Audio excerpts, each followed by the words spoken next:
Good morning, it's Chandra Easton here from Star Astrology Healing, continuing on with my talks on this ancient land. This is a brief chat about my visit to Kakadu National Park. It's wonderful to see that the traditional owners are acknowledged as you enter into the park. And I also discovered that the way that the name Kakadu is spelt is really not correct, and it should be Gagudju. Kakadu. This comes from the language that was originally spoken there. The emblem on the sign, of course, has the rainbow serpent. Somewhere I discovered that there are three main languages, even though I believe there are a maximum of 5 left. That's all that's left in Kakadu. Kakadu, Yawan and Gunjahimi.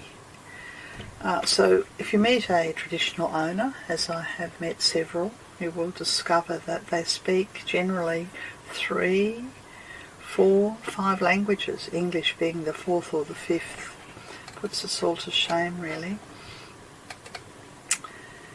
Yes, it's magnificent country.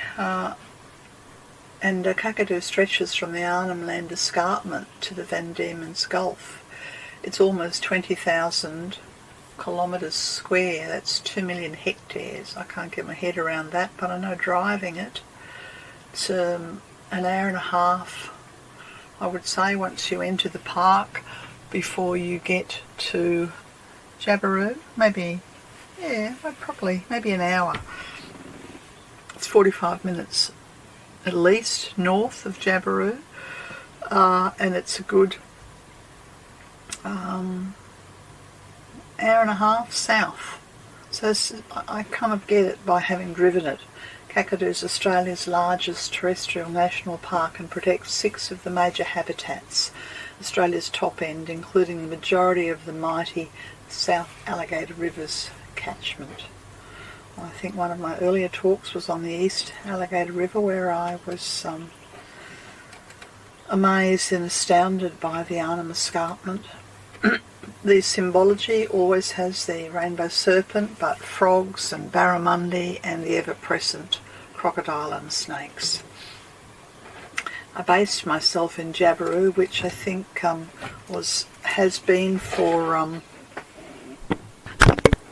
about 40 odd years, sometime in the 70s, a mining town.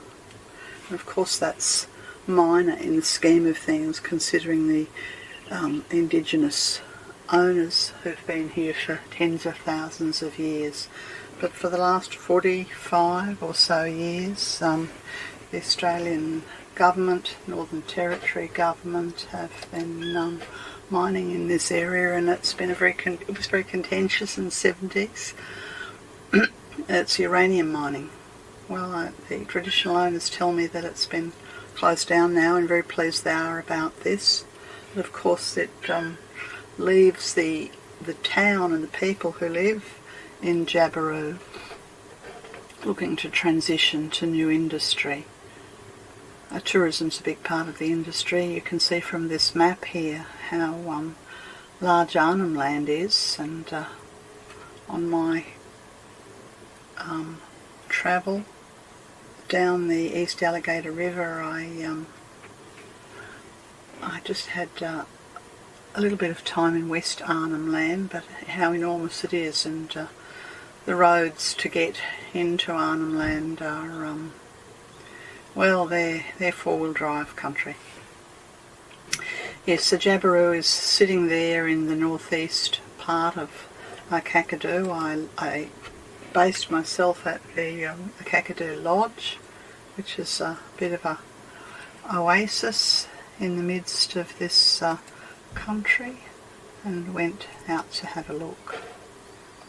The name Jabiru comes from the bird, the wading bird, and there's hundreds of them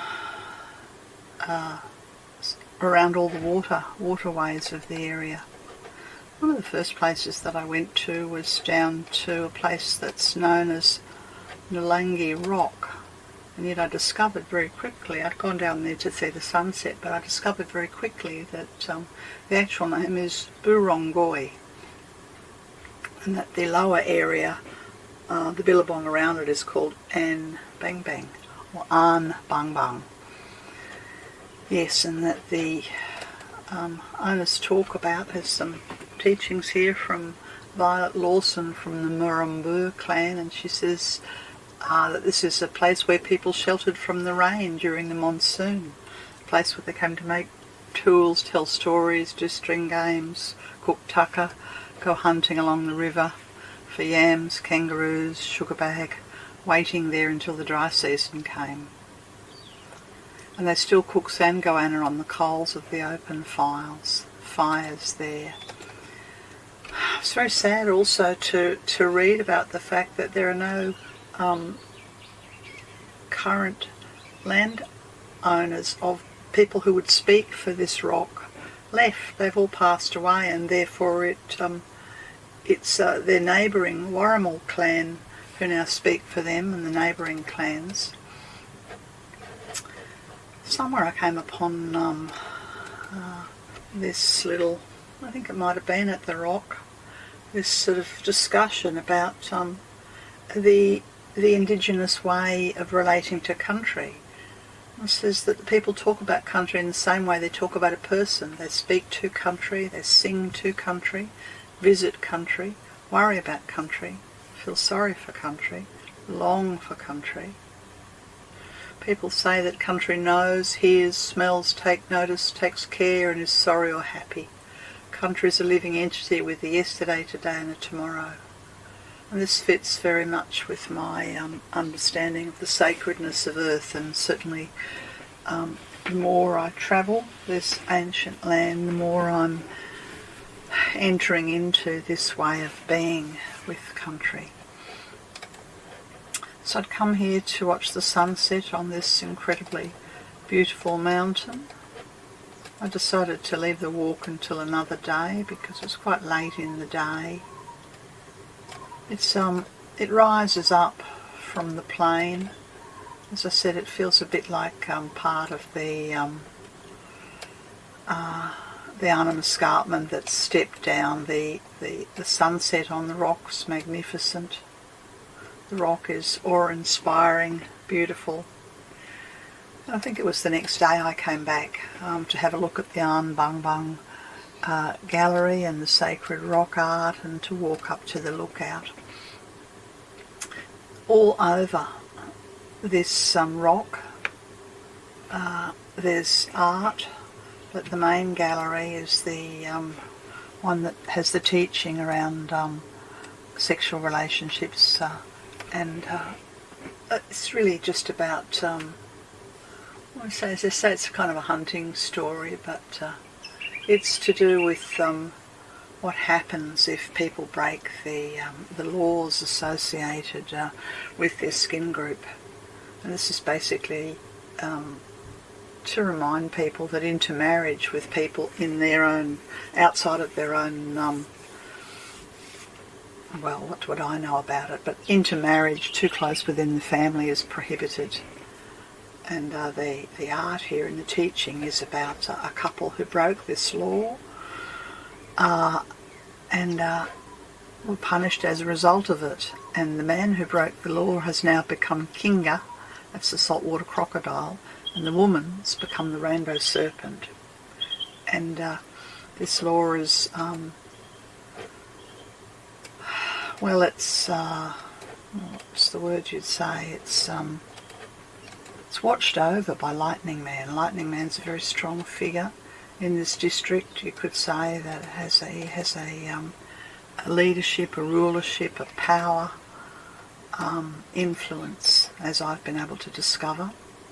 I was very interested to see the different kinds of ochre that are used. They use hematite and limonite and pipe clay and charcoal, and ochre mixed with blood, and ochre mixed with ash from fires. Extremely innovative, as ancient people are, and they make powders and paints, and And to think that this art's been here for tens of thousands of years is awe-inspiring. It's also self-evident why they refer to it as a shelter, because it's an enormous rock, but there are places within the rock where people can shelter and people can live, and of course I can't imagine what it would be like here in the wet season. I took the path that leads up to the lookout. I couldn't even begin to pronounce the name of the lookout, and this is not by any means at the top of the escarpment, but it gives you a good view from the eastern side of the rock of it, and it again has this sort of crocodile look to me. Yes, and then I came upon more of the teachings about the couple who broke the incest laws, and how she placed a feather up on the sort of what I call the nose of the rock, just to remind people that the skin clan, that it's important to respect the law of the land as put down by Lightning Man. It's hard for me to see the rock that represents the feather. It looks like it's the nose of it looks like a reptilian mountain to me. And from this vantage point, looking east, look towards the Arnhem Plateau. I don't know how far away it is, maybe it's 10 kilometres, and it rises impressively. The ancient Combolgi sandstone forms the Arnhem Plateau, which is the home to unique habitats and many endemic species found nowhere else on Earth. The plateau rises over 300 metres from the lowlands, displaying a dramatic escarpment that extends beyond Kakadu, while radiating a powerful presence. Well, that's the understatement of this sentence. It most certainly radiates a powerful presence. This is this presence of spiritual power. Inland seas slowly eroded and separated the outlayers and occupation shelters of Ubur and Buruncoy from the plateau. Kakadu's stone country boasts one of the largest concentrations of rock art and one of the longest human historical records in the world.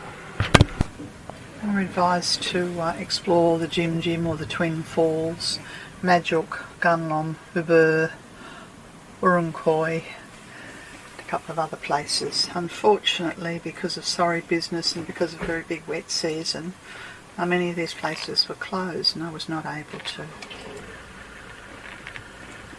Yes, here's the information about the lightning dreaming.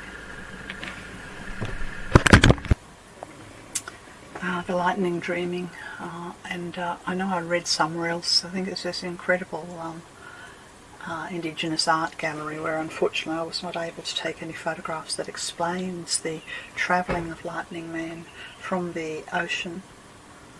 I think it's the Timor Sea, I might be wrong, but I think that's what it is, down through the Arnhem Escarpment and to this very ridge here where there are a series of 3 tall pillar-like cliffs. It's the home of Namagon, Lightning Man. It's a dangerous sacred place. Looks like a men's business place to me, first row place. And part of the legend that I read about was that one of the eyes of Lightning Man was left in the cliff there, so it could look forever towards Kakadu. And I wonder what will happen. If further mining was to start again, I know that the uranium Ranger mine has closed down, but how they're dealing with the toxic waste from that, well, that's a current political issue of great magnitude. And of course then there's the fracking issue that's happening all over the territory. I did try and take a photograph of the escarpment, but it was too far away and I couldn't get it. This is a great image here of the East Alligator River with the Kakadu escarpment on the left, the Arnhem escarpment on the left, and Kakadu and what looks like Nalangi Rock on the right there. It's a wilderness. It's a wild, wild country. And its last image here is of, well, just the piece of the Arnhem Gallery, the Arnhem Billabong. I think it was a couple of days later on my way south, leaving Kakadu, that I went down to the south Alligator River into this incredible Wiradjuri Aboriginal Cultural Centre. I asked them if they had a website, because they had incredible information, but they don't have anything online, and they asked that none of it be photographed. So here we are on the South Alligator River, and you can see the lushness of the wetlands and the paperbacks, and of course this is crocodile country, and they have the yellow water cruisers live from down here and take people out to explore the wetlands and to see the crocodiles, and the jabiru are there because this is their territory and their habitat. Anyway, that's my brief chat about my visit to Kakadu National Park. This has been Chandra Easton from StarAstrologyHealing.com.